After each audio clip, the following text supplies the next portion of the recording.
Hello guys, let's look at this very beautiful painting. It's very religious.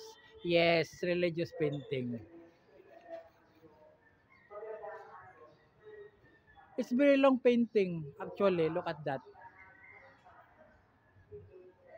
This is located here in Baclaran Church. It shows the unity of people praying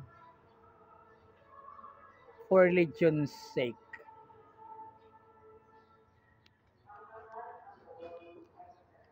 The painting have good lessons that we should pray.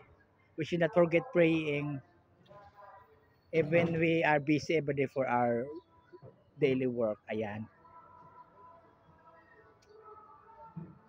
This painting is a masterpiece. Very beautiful painting. Ayan.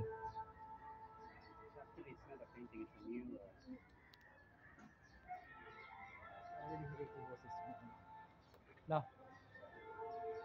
Pero busi.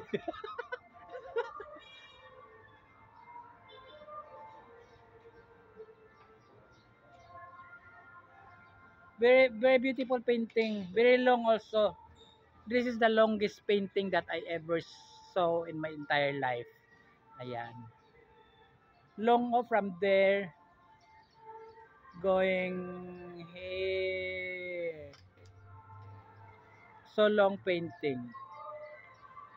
Very religious painting about Baclaran Church and people when it comes to religion. It shows.